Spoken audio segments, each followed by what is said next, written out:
I just want to mention, we've been doing these talks now the last 11 years. We started out with Eric Fogg this year on January 20th with Iowa Traction.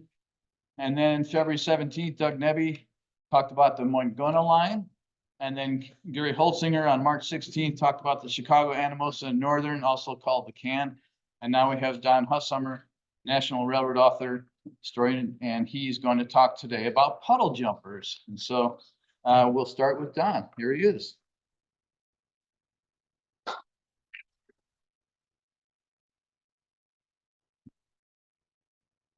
Thank you, Mike. What a great pleasure to be here. I'm flattered, honored, as always, and to this end, what a marvelous edifice we have in Boone, Iowa. What do you think about that?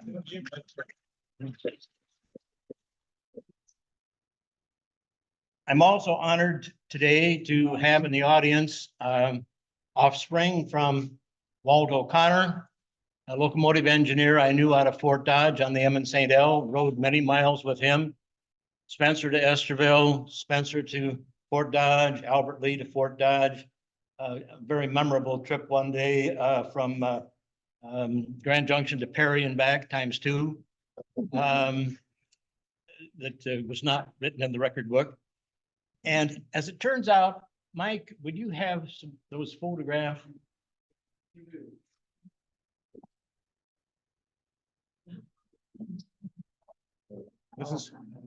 This is Walt. This is Walt at the throttle. And the next one, Mike. We will. We're not ready to run this yet, but we will in a minute. Okay. Walt at the throttle. Next. Okay, next one. Walt at the throttle. And guess what? There's a second generation of Hofsommers. This is our son at the age about 1.5, riding between Terrell and Spencer. And I thought that the young man was going to be here today. I don't see him. It must have rubbed off from Walt because our son Knut is manager for Iowa Interstate these days. So in any event, Walt O'Connor and his progeny.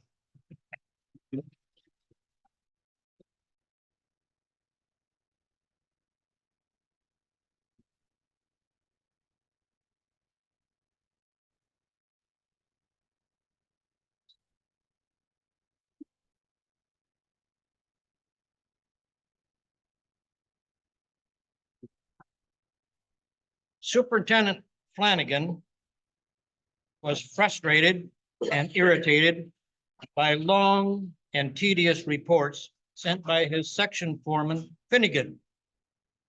Make them brief from now on, thundered an exasperated Flanagan to a chagrined Finnegan.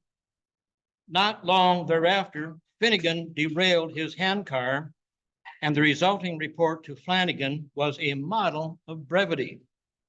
Quote, Flanagan, motor car off again, on again, gone again, Flanagan, end quote. In the story from the Rio Grande Southern, a light engine drifting downhill, not whistling, struck an upbound handcar. The accident report, cause of accident, engine running downhill, met handcar running uphill. What is needed? New handcar.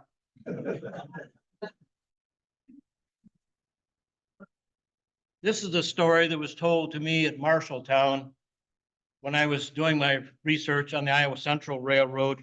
It came from a man whose seniority date did in fact go back to Iowa Central days. Any railroad man who has even a tinge of gray at his temples has to pause at the incredible changes that have occurred in the railroad industry during recent years. The means of communication represented by two-way radios is a case in point. Conductors and engineers now have the ability to exchange information instantly. It was not always that way.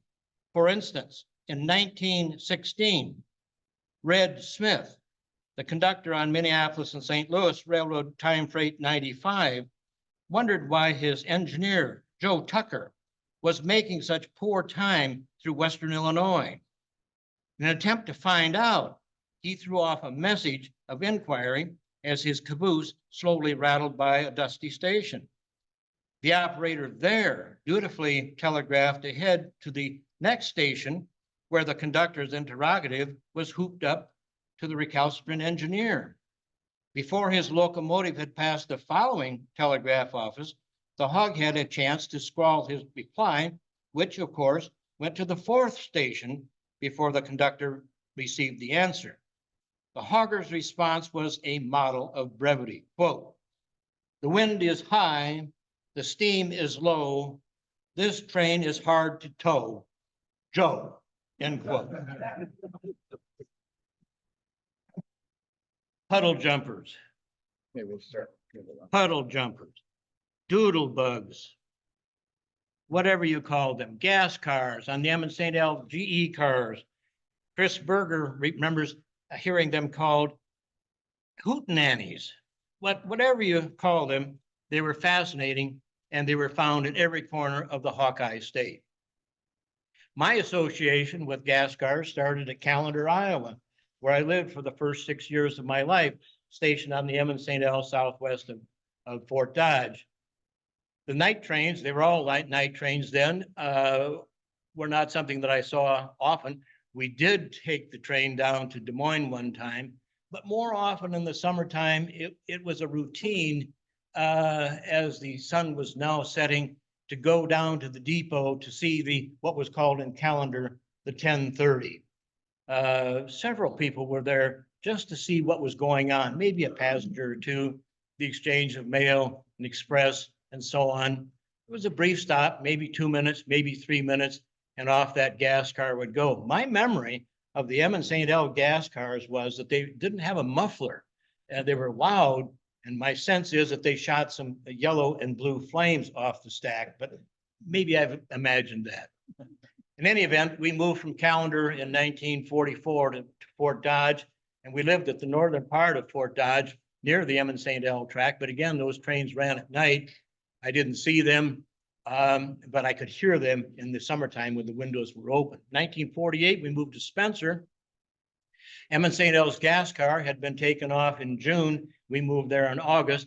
At that time, M and St. L did run a single car unit. I saw it one time when we were visiting Spencer in April of 1948, but it was gone by the time we moved. But the Milwaukee Road did indeed still have a gas car running on the line from Des Moines to Spirit Lake, daily except Sunday trip. And so I would haunt the Milwaukee Depot in the noon hour. There was always a lot of activity there, a couple of way freights in. And then, of course, at near the 1 o'clock hour, the up train from Des Moines would appear. Now that engineer on the gas car and I exchanged some comments and conversation. And it just happened that I made a trip back to Fort Dodge for a visit. And coming back home, I came on the Illinois Summer 11 over to Fonda and walked over to the Milwaukee station. And when the Doodlebug came up from Des Moines, the engineer saw me. And maybe the next station out, the brakeman came back and he said, "Are you the kid who is always at the depot at Spencer?" And I said, "Yes, I'm that kid." He said, "Well, come with me. The engineer wants you to ride with him." And so I rode all the way from Verina, let's say, up to Spencer. And at one point, the heat system went down, and Bill Chase, who was the engineer, had to go back and repair the heat system and left me in charge. Wait a minute. He said, "Yeah, just blow the whistle at the grade crossings." And of course, in my mind's eye, 62 would be running down in ahead of us and into us.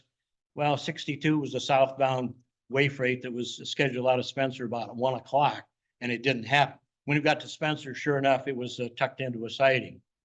Well, that began a routine. Every Tuesday, Thursday, and Saturday night, I would walk up from home to the Milwaukee Depot. And when 36 came down from Spirit Lake around the east leg of the Y and stopped, I would get on the cab.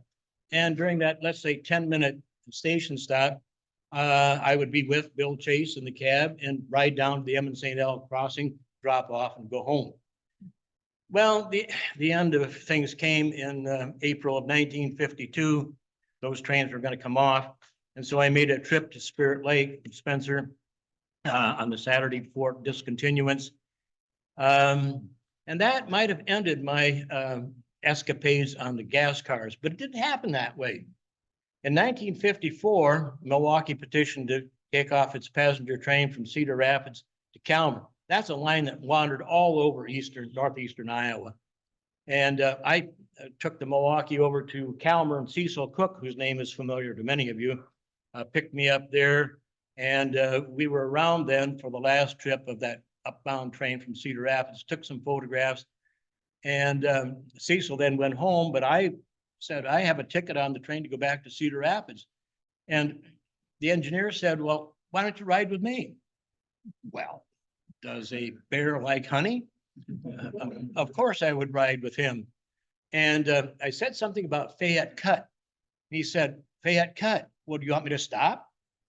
Stop in Fayette Cut on a regular scheduled train? Yes. And so he did indeed stop the train. I walked down the track, took a photograph, got back on the train, and off we went to Cedar Rapids. So I mention all this so you understand my interest in and affection for the gas cars. Why don't you go with me then on this escapade around the state of Iowa, starting in alphabetical order. Santa Fe ran gas cars from Streeter to Shopton, and from Fort Madison and Shopton to Kansas City in the late 1930s and into the 1940s. CNNW had an assortment of gas cars that served much of its branch line operation in the state of Iowa. I unfortunately can't tell you exactly where this was taken and what train it was servicing, but it's here you have an example of a single car operation with a 15-foot RPO section. They had a significant number of lines, as you can see from this chart. The most impressive was Belle Plaine, Iowa to Sanborn, Minnesota. Long day. Another CNNW single car operation. Again, sorry to say I can't tell you where this is, but it snowed. There was a winter, you know, remember when winters had snow? And another example of CNNW's single car operation. Jim, do you know the location of this? Jim Ruber? Apparently not. That's, yeah, Chicago shops. Chicago Chicago shops. shops, okay.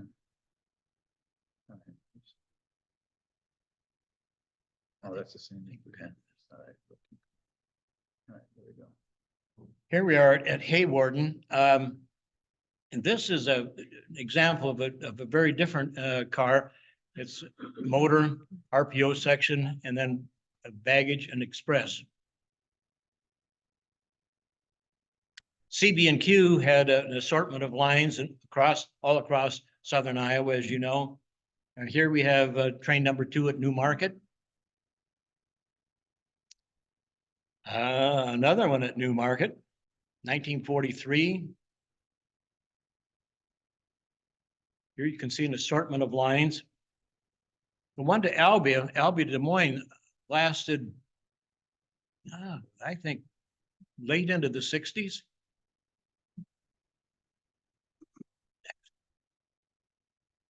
Here we have a gas car at Lennox. West Burlington shops. This is where these cars were serviced, but also where they went to die, as this one in October of 1965. This guy survived down at Centerville in the successor to the electric line. Chicago Great Western was an early practitioner of gas electric cars, McKean car in this instance, with a rather impressive train at Oline. This one might be a surprise to some in the audience that CGW ran what was essentially a commuter train from Fort Dodge to Lehigh and gypsum at the turn of the last century. And compliments of Jim Ruber. These are photographs of a GE car at Melbourne during the awful winter of 1936. And this guy, can you imagine, lasted as long as it did? Here's the McKean gas car at Oldline in 1946.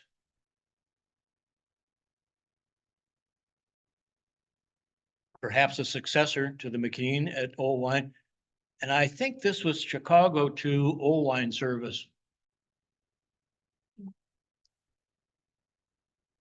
This guy was scrapped very shortly after this photograph was taken in the summer of 1956 at Oldline.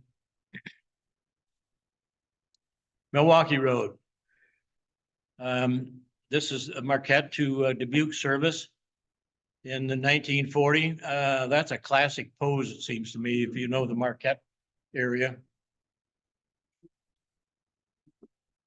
Home and Spencer, this is Milwaukee Road number 33 up from Des Moines to Spirit Lake. It's going to come through the slip switch, over the Emmons-Sadell crossing and stop, line switch to get into the Spencer station.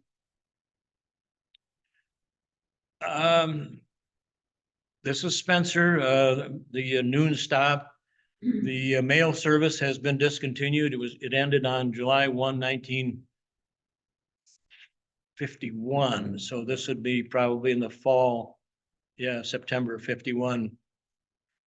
Train 30. This is, I think, the most marvelous photograph I've ever seen of a gas car. Yeah. This is at Spirit Lake, unknown photographer. I think it might have been Bill Craftbill, but I can't confirm that. This was the Armstrong turntable. It was the brakeman's job to do this. It was the engineer's job to stay in the cab. This is a Bill Craftbill shot at the Spirit Lake Station, which some of you know has been turned into a marvelous museum now. This is train 36 awaiting its departure at a little after 6 o'clock p.m. on this particular day. This is at Spencer. The photograph is from the C5 280 at the Spencer Engine House. The guy who was the engine foreman there was very happy to let you sit in the cab if beforehand you had scooped the cinders off the cinder plate. And so I was sitting on the fireman's side, and here is 36 coming into town. That's Bill Chase, the engineer, bell ringing. Some days are better than others. This particular day, the train was maybe 30 minutes late into Spencer. And after the engineer cleared the soap off his window, or snow off his windows, he would head the train out of town, but he only got about 4 miles north. There's a slight grade into Fostoria and also a deep cut there. They got entrapped, rocked the thing around and backed to Spencer, came around the Y and parked, and they would leave on time, but only with a C5 280 heading the train headed back to Des Moines. Here you see it. Here's Bill Chase en route to Spirit Lake on April 5th, 1952. He was if you sent to Central Casting and said, send me a locomotive engineer, Bill Chase would have appeared. And he had the most marvelous and expansive vocabulary of curse words.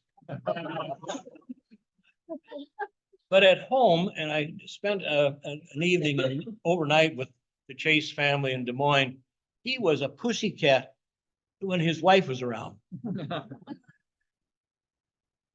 Yeah, here he is on the same Spirit Lake turntable, not doing any work, as you can see. Well, that's not fair. Here he is, as I said, if you sent to Central Casting, he'd be the guy. Look at that Milwaukee logo on his cap. And here we are over on the Calmer line. Or that is, on the IND division, this train has come up from Cedar Rapids. This is a Cecil Cook photograph, I'm sure. Here is the train having turned, ready to go back to Cedar Rapids. Notice the kind of car he's towing. They still have a mail contract at this point. Here he is at the engine facility. This is the day that I was with Cecil. Here he is coming off the line from Cedar Rapids onto the IND at Jackson Junction. Last trip, August 10th of 1954. This is a Cecil Cook photo turning the car on the electric turntable at Calmer. I don't know who this bandit is standing in front of the pilot. Looks like some kid with a camera. Probably a vagabond. And here we are headed for Cedar Rapids. This is Walt Hollenbeck, the marvelous man who asked me to ride with him. Yep, here we are in Fayette Cut. He sure indeed did. And on we go. Marvelous man, marvelous engineer. This is a Dick Billings photograph. Here we are, last trip at Peralta, coming down the line. Now you say, wait a minute, that is, I don't see any gas car on the Rock Island here, but look off to the right. Yeah, Charles City and Western car. Charles City and Western at Marble Rock. McKean car on the Rock Island. Rock Island is also keen. McKean was keen on McKean. There we go. At Grundy Center. And at Rhinebeck, 1909. The whole town. Well, you can see that it brought out a crowd because this is a kind of a marvelous new modern thing. Let's take a peek at it. Again, some days aren't as good as others. This is a Rock Island passenger train in the winter of 1936. There's a gas car. You can't see it, but it's behind the tender of the steam locomotive. Rock Island was famous for these guys, called in some instances a power baggage unit. They're kind of fun to see and fun to listen to. And they were frequently found in Iowa on various Rock Island lines, including this one, train 63 up from Burlington, stopping a station stop at Marble Rock, 1941. And here we are, another sort of motor car making freight movements at Avoca in 1946. And another one at Iowa City. And here's an example of Rock Island's inventory of single car equipment at Washington, Iowa, in 1947. How about this for a modified streamliner? And Washington again in 1948 in the Des Moines, Washington service. This was a more typical employment of the Rock Island Power. This is 63, the up train again from Burlington, pausing at Cedar Rapids in 1949. This is Rock Island number 20 at Dow's in the summer of 52. I had just gotten off the train, had come down from Emmitsburg. Grandparent Shager lived about 3 miles away to the southwest. And it was a great pleasure to be on Grandma and Grandpa's farm, knowing when the train time was, seeing that train putz along at maybe about a mile distant. Train 19 with motor 9011 at Emmitsburg, 2-car train this particular trip. He's headed for Esterville, which would be the terminus in 1952. Here's number 20, southbound at Grettinger. in February 1954. I had just gotten a 2 1/4, 3 1/4 century graphic. And I think these were the first shots made with that camera. Going away. This is a beauty. I don't know who made this photograph, but employed in service out of Cedar Rapids to Decorah in 1952. How did it pull so many cars? I'm sorry, How did it pull so many cars? gravity. I have. This might be a surprise to many Iowans because we sort of forget that Great Northern served the state, the northwest corner of the state. Here we are at Sioux City in 1952. You have two examples of GN's inventory, one doing some switching and another getting ready for road service. Here we are, the train from Wilmer to Sioux City and Sioux City to Wilmer. In this instance at Sioux City, 1952. This at Sioux City rather, pardon me, ready to go. And away. I think this is a charming photograph in my opinion. This just looks like Iowa. And as God intended, the gas car going down the line. You'll be shocked and astonished, I'm sure, to find out that we'll have a lot of Emmett St. L shots today. This is number 4 of the train from Minneapolis being switched. It's just arrived in Des Moines, being switched, and it'll be turned and ready to go out at number 3 as number 3, trailing the Rocky Mountain Rocket about 8 o'clock this night. This is a particularly interesting photograph for me as a kind of a student of Emmett St. L history. This is in the Sprague administration, but you don't have a streamlined coach, you notice, and the track conditions are less than attractive. The track conditions would get to be a whole lot better, and of course we know later on we're going to see those marvelous Bud streamlined coaches. Number 7 coming into Mason City. Here we have train number 9, the train from Peoria. This may, in fact, have been the last run. And you say, why would they take off a train during the war? And actually, it was because of what was called the war emergency.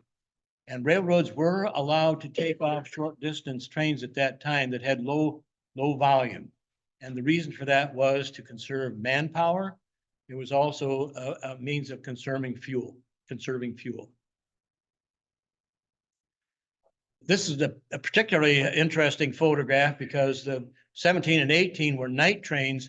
And so this guy is unpardonably late in 1945. They're Rolfe. As I said, some days are better than others. Emmett St. L had 4 of these units, single car units. In this instance, the train had come up from Fort Dodge, had gotten clearance and orders at Ruthven to go to Spencer. It was during a snowstorm. And when this train, number 17, approached Spencer, there was a stalled Milwaukee train. There's tracking tracks on the Milwaukee Road from Ruthven to Spencer. And the flagman had not gotten out far enough.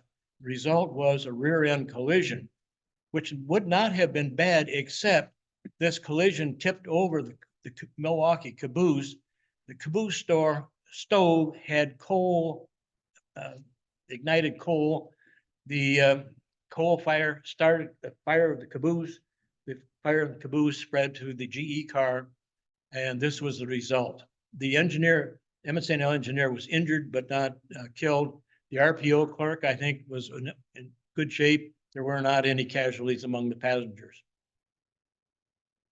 This is up at Cedar Lake after the garbage was pulled up there for final deconstruction. Deconstruction. Here we are at Spencer. train 18. The mail contract had been curtailed at the end of 1947. There was really no other revenue stream that would support this train. St. L discontinued it between Winthrop and Esterville, continued to run it on a daylight service from Fort Dodge up to Esterville and back. Passenger numbers were very spare. I had some express, as you can see here, and here's Jake Fritz, the cashier at Spencer, handing up some company mail. And that train would last until, as I said, the end of June of 1948. Back to Mason City, and things still don't look as good as they're going to. Here is number 8, the down train leaving Mason City in May of 1947. Off to the right, you can still see the facilities for steam locomotives, which would last until the first month or so of 1950. Now here we have the kind of modern and streamlined, as Lucius Sprague used to say, the St. L Depot. That was a beauty. I don't know if you can detect up in the eaves. There's IC embossed in that both ends. And when the depot was demolished in 1963, I drove up to Oskaloosa and asked the contractor if I could buy one of those. Yeah, he said for $25. Well, I didn't have $25. So they went to the junk heap. In any event, here is a train upbound from Albion, taking on a great deal of mail at Oskaloosa in the summer, late spring, early summer of 1948. And behind, you can see one of those new Bud coaches. At Marshalltown, again, notice the volume of mail going into this. This was a really interesting mail operation because it was fed at Albia by the CB&Q. It was fed at Marshalltown by CNNW, and Albia at CB&Q and Wabash, and at Marshalltown by CNNW, and Mason City by Milwaukee, and Grinnell by Rock Island. And as a consequence, you know, in those days, you could mail a letter and it would be to the recipient the next day. Can you imagine such a thing? Bring back the RPOs. Idyllic scene at Eldora. Here we are back at Callender. The mail messenger in this instance was also the depot agent at St. L depot agent at Callender. The absence of passengers, even though you had this marvelous new Bud coach trailing the GE car. Here we are, number 2. Oh, I should say that the night trains by request of the post office department were changed to day trains during a part of the 1950s. Number 2 here at Grand Junction, just about to hit the CNNW Diamond. The reason I happened to be there was that we had friends at Jefferson, a man who wanted to get his letter to the home office, insurance home office the next day. And so we drove over to Grand Junction so he could hand his letter up to the RPO clerk. And sure enough, it would be in Des Moines and to the recipient the next morning. You say, wait a minute, black signals on the St. L, it's a forgery. No, this is on the IC coming down the hill out of Terra.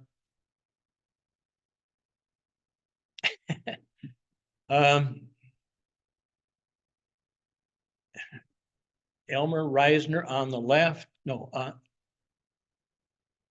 the left, I can't detect. Some bandit in the middle.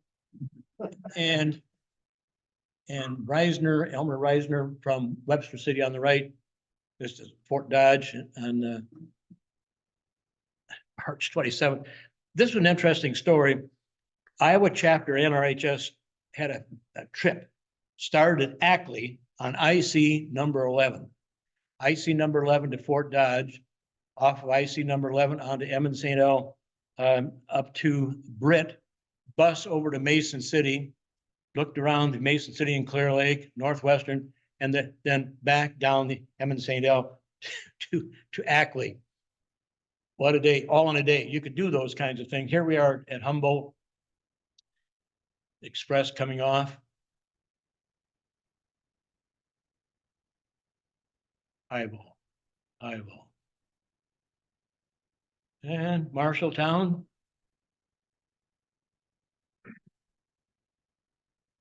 Calendar. South of Calendar. Look at the track conditions. The weed burner must have been around there that summer. This is a Basil Koob photograph. Number 2 prepares to leave Humboldt. Look at all the eyeballs looking at the camera. Another Basil Koob photograph coming into Fort Dodge. Fort Dodge. This is Albia. Albia 2, Albert Lee, 1956. Wabash cars on the left. Here's number 7 at track speed, just south of Manly, approaching the station at Manly. I take great pleasure in looking at this idyllic scene at Dallas Center, Iowa. The train must be late, but sometimes it happens that way. The GE cars were at the end of their service life, and management of the new management of Emmons St. L had a brainstorm, thinking that they could replace the GE cars with a Bud car, and very often a Bud car towing a trailer. It was to check on this, they sent Landmesser, the master mechanic, down to Rock Island to see what Rock Island's views were on these RDC cars. The report came back, well, they're not very reliable. Emmons St. L went ahead and bought these things, and very often, as I said, fitted them out with a trailer. That was a bad idea. I asked Landmesser one time about the maintenance on these things. He said, well, it wasn't difficult, but it was constant. So the Bud cars didn't last very long on Emmons St. L. In the end days of trains 3 and 4 were replaced by the gas cars. Now diesel electric, I should note. And here we are without a trailer this day in Des Moines. Off to the left, you'll see how Emmons St. L handled most of its LCL by Brady Truck Line under contract, and it worked pretty well. Well, back to the gas cars. GE 26 at Albia on 7 and 8. Number 8 at Mason City. What I don't have is photographs of Emmons St. L 13 and 14, the service from Minneapolis to Winthrop. Now, behind the gas car on those trains were 2 and maybe 3 trailers. And the diesel electric, repowered diesel electric didn't have any problem with 3 or 4 cars, but the Bud car had a bad time handling 1. And here we are back to the gasket. Look at what they've done to the bastardization of this GE car. They put passenger seats, shoehorned those into the back. Can you imagine how those rode? Yuck. But of course, they were essentially mail trains. In fact, when 3 and 4 came off, the post office department requested Emmons St. L retain service for another 30 days, not because of passengers, but because they hadn't figured out how to move the mail. Here you see an Alco on the left and an EMD on the right, Des Moines in 1959. Well, this is sort of the sad ending for the single unit GE cars. Here's what they did is use them in maintenance of way service. And this one at Marshalltown in the summer of 1955. Looks pretty homely. Homely again. GE 25 was fitted out in maintenance of way service. Here you see trailing 4 tank cars, weed spray. I suppose that'd be all illegal today. And if you're familiar with this part of the railroad, it certainly doesn't look like this today after abandonment in 1981, northbound out of Spencer. Spraying the weeds. This might surprise some of you to think that Union Pacific, well, who thinks of Union Pacific in Iowa? But of course, it has a major presence at Council Bluffs. And it was served by gas cars beginning apparently in the 1890s from Omaha Union Station to the mail facility in Council Bluffs. Steam originally, but then McKean cars and then EMC cars like this one, lasting into the Depression years. Employees only in this service. This car built in 1927. Another example of the car used in this commuter operation at Council Bluffs. And here's a predecessor of them. But this again in service for commuter purposes on Union Pacific. So as I say, across the state of Iowa, gas cars were ubiquitous, found every corner of the state by all the major railroads, with one exception, the Illinois Central. There we are. Questions? Yes. Questions are good. You get an A if you ask a question. John, what was all the electrical above the cab that allows the photos up there for cooling or? Radiator. Oh, those radiators. Yeah. Okay. I couldn't figure, it almost looked electrical, but so many of your pictures. I think have- radiator. Yeah. Okay. Yeah. Yeah, I noticed, on the early Rock Island pictures, there were metal bars in front of the windshield and they're going across Iowa. I was wondering why there was bars across those windshields. Well, have you heard of Jesse James? No, I don't know is the answer. Yeah. This seems like an economical way to work. But it passed so quickly. Why was that? And the question is an economical way to work. And of course, what you did was eliminate the firemen on these jobs. So that was a very serious reduction in pay, of course, and in cost. And why didn't it last? Well, I think the business went away. And I was just thinking about that coming down today, that in 1950, there was a lot of passenger businesses at Spencer on both the Chicago train and the Des Moines train. But that evaporated. And I thought to myself, if I could see the number of automobiles on the road in 1949, 50, and 51, I think I would have the answer. I think that's the answer to the question. Yeah. Yeah, So you call them gas cars, gas or diesel? they were, yes and no. They were built as gas electric on the Emmons St. L, except for the single unit cars. They were modified with Caterpillar diesel engines to the electrical system. Now on the Milwaukee Road, that was not done. And the driving force here was the post office department, and you saw why when you saw that GE4 had been destructed by that terrible accident. And the post office department was very much concerned about the welfare of the RPO clerks in a gas electric car.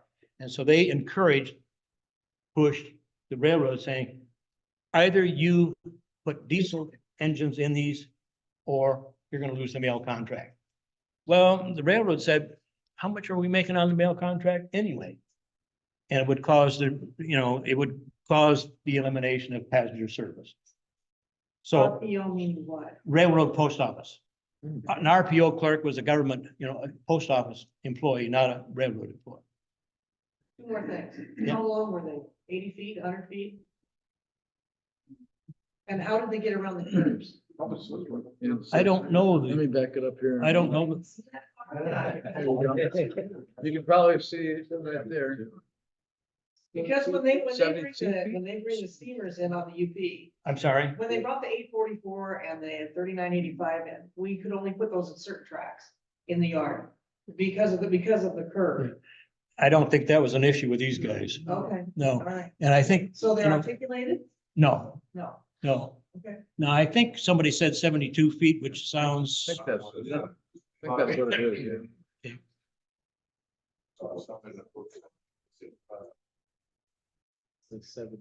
Top speed, what, 80? 100, 70, 50? I like to go fast. I don't think I want to go with you.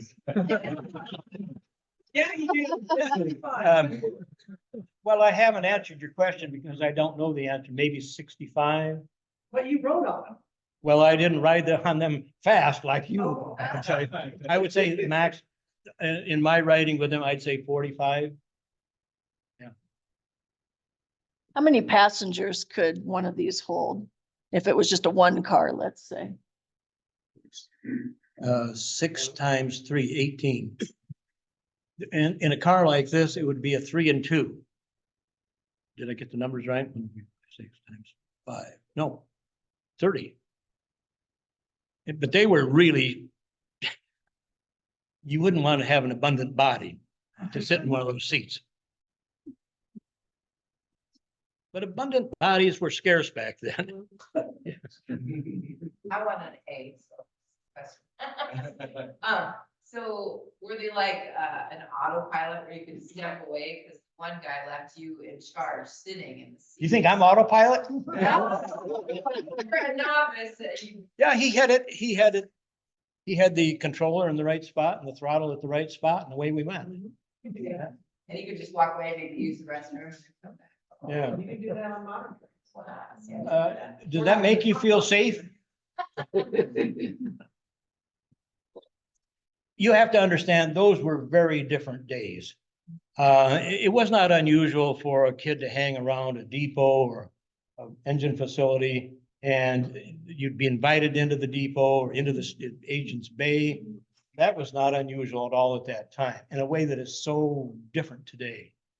And I'm not at least unusual about that. The kid who showed interest in the railroad industry, the operating guys would take you on. Today you get fired over.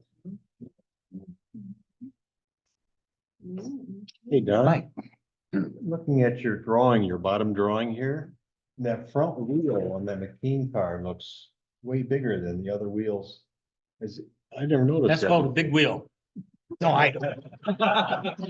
No, I don't have, I don't, that. I never noticed that. That comes from Mike's, Yeah, that I don't know. but you're right, it does appear to be larger. Do you suppose that's the traction? Where the traction motor is?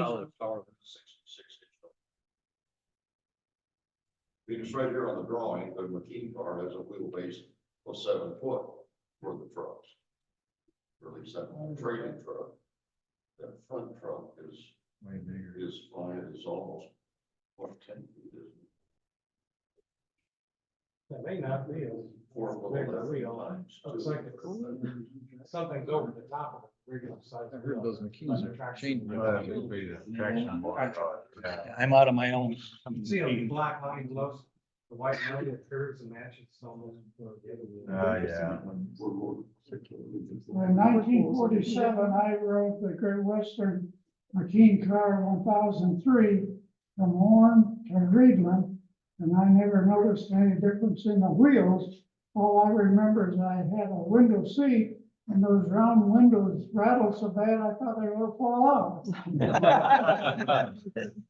The Great Western put a steam engine in one of the McKean cars, and it had a drive rod on the front wheel there. I just don't know how it worked or. But I've got pictures that shows it. It's got a steam engine. There's a guy who came in late today from Cedar Rapids. And would that guy please stand up? That guy. This is the one you saw with Walt. Oh, my God. Yeah, you gotta take your picture. Do you know how many here have been preserved or saved in museums and things? The question is, have any of these gas cars been preserved? I don't know. Does anybody know? One out west. There's one in Wisconsin, that Wisconsin museum.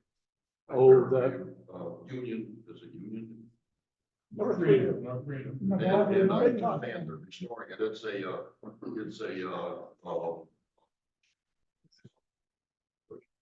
is that the railroad? Great Western. Or not Great Western. CNNW, one of the hootenanny cars that Chris Berger was referencing, I bet. Is that the, Thank you very much. is that the Railroad Museum in Green Bay? And I understand that they have some money now to restore it, but it's incomplete. It cosmetically, it looks good. And it's been several years since I've seen it, really bad. Oh, what's the name of that museum? Big Continental Railroad Museum. Big Continental Railroad Museum in North Freedom. Oh, North. Well, it's the one that has 1385. Yeah, no, that's North Freedom. Oh, okay. It's the Mid-Continent Railroad Museum in North Freedom. Are there any other comments or questions? Were there any, what was the variety of products that had been transported besides the bag? Oh, well, express could have been, you know, almost anything that would go in an express car short of a giraffe. Really. In my time, you know, bread was transported by Railway Express from Fort Dodge to Callender. So about anything. Is there ever a connection between Des Moines and Albion on anybody's line? Des Moines and Albia, CB&Q, and Wabash. And Wabash, No, they just connected, not trackage rights, it just changed. Right. packages. two independent lines at one time. Yeah, This is the key that's been restored, Carson City, Nevada, Railroad Museum. Yeah, isn't that the purple one? The dark, yeah. there is a McKean car restored at Carson City, Nevada. Thank you. Operational. Anything else? Yes, sir. You know, I'm a Milwaukee fan and a Milwaukee Doodlebug fan, having grown up on the, across the street from the line from Des Moines to Manfred. So, and I'm a model builder. In fact, I have a model of a Milwaukee, it's part of, that I built for Cecil Cook that's in this display case here. Do you have any drawings of Milwaukee cars, or most importantly, would you have a picture of the roof of one of the Milwaukee cars? Of the gas cars, Yes. the roof of the Yeah, the Milwaukee Cecil gas. Because that's a model of dreams, have all those radiators. Really. Yeah.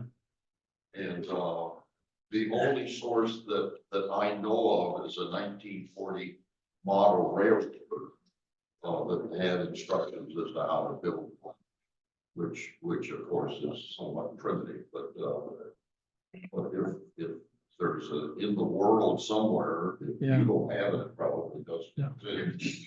But just a picture of all that stuff that's on the book. I don't, if any exist, it'll probably be with the Milwaukee Railroad Historical Society. Oh, okay. Well, then I'm out of ideas. Sorry. So thanks. Well, thank you so much. It's been a great joy to be here.